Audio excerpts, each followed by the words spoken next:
TV, forever on fire. ಹಾಸನದಲ್ಲಿ ಕಾಡಾನೆಗಳ ಆರ್ಭಟ ಹೆಚ್ಚಳವಾಗ್ತಾ ಇದೆ. ತೋಟಕ್ಕೆ ಕೆಲಸಕ್ಕೆ ಅಂತ ಹೋದವರ ಮೇಲೆ ಕಾಡಾನೆಗಳ ದಾಳಿ ಮತ್ತೆ ಮುಂದುವರಿತಾ ಇದೆ. ಒಂಟಿ ಸಲಗ ಅಟ್ಯಾಕ್ ಮಾಡ್ತು ತೋಟದ ಕಾರ್ಮಿಕ ಜಸ್ಟ್ ಮಿಸ್ ಆಗಿದ್ದಾನೆ. ನೋಡ್ತಾ ಇದ್ದಂತೆ ಒಂಟಿ ಸಲಗ ಎರಗಿ ಬಂತು. ಇನ್ನು ಒಂಟಿ ಸಲಗದ ಕೈಯಿಂದ ತಪ್ಪಿಸಿಕೊಂಡು ಕಾರ್ಮಿಕನೊಬ್ಬ ಜಸ್ಟ್ ಮಿಸ್ ಆಗಿದ್ದಾನೆ. ಬೇಲೂರಿನಲ್ಲಿ ಒಂಟಿ ಸಲಗದ ಅಟ್ಯಾಕ್ ವಿಡಿಯೋ ಮೊಬೈಲ್ನಲ್ಲಿ ಸೆರೆಯಾಗಿದೆ. ಈ ಎಲ್ಲ ದೃಶ್ಯಾವಳಿಗಳು ಮೊಬೈಲ್ನಲ್ಲೂ ಕೂಡ ಸೆರೆಯಾಗಿದೆ.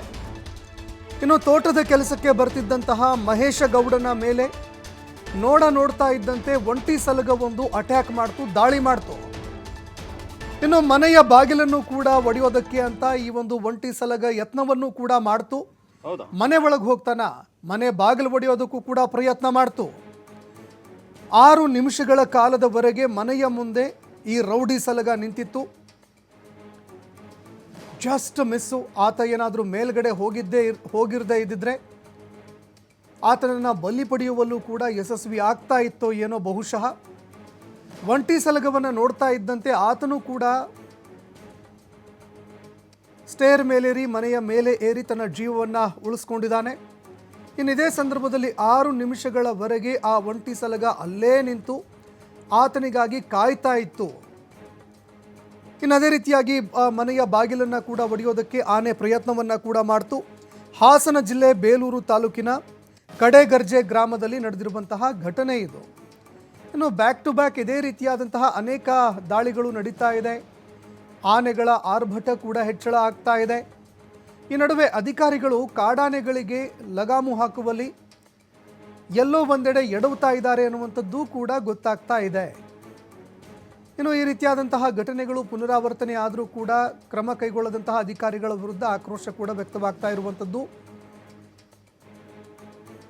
ಆಹಾರವನ್ನು ಅರಿಸಿಕೊಂಡು ಕಾಡಿನಿಂದ ನಾಡಿಗೆ ಬರುವಂತಹ ಒಂಟಿ ಸಲಗಗಳ ಸಂಖ್ಯೆ ಕೂಡ ಹೆಚ್ಚಳವಾಗ್ತಾ ಇದೆ.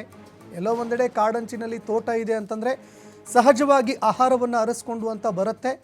ಇದೇ ಸಂದರ್ಭದಲ್ಲಿ ತಮ್ಮ ತೋಟದಲ್ಲಿ ಕೆಲಸ ಮಾಡೋದಕ್ಕೆ ಅಂತ ಹೋದಂತಹ ವ್ಯಕ್ತಿಗಳೇನಿರ್ತಾರೆ ಅವರು ಈ ಕಾಡಾನೆಗಳ ದಾಳಿಗೆ ಬಲಿಯಾಗ್ತಾ ಇರುವಂಥದ್ದು ನಿರಂತರವಾಗಿ ನಡೀತಾನೆ ಇದೆ.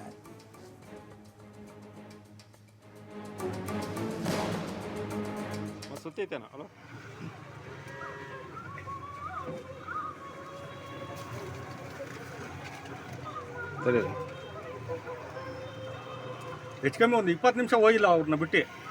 ಹಲೋ ಅಂತ ಆಮೇಲೆ ಫಾರೆಸ್ಟ್ನವರೆಲ್ಲ ಕರ್ಸ್ಕೊಂಡು ಬಂದು ಹೋಗ್ತೀನಿ. ಇಲ್ಲ ಮತ್ತೆ ಅಲ್ಲಿ ಅವ್ರಿಗೆ ಫೋನ್ ಮಾಡಿ ಆಟೋ ತರಿಸೋದು. ಫೋನ್ ಇಲ್ಲ ಅಂದ್ರೆ ಕಷ್ಟ ಆಗೋದು. ಹಲೋ ಎಲ್ಲರೂ ಮನೇಲಿ ಇಟ್ಟು ಬಂದಿರಿ ಸುಮ್ಮನೆ. ಹಾಂ ಗರ್ಜೆ ಅದು ಮಾಯಿಸ್ಕೊಂಡು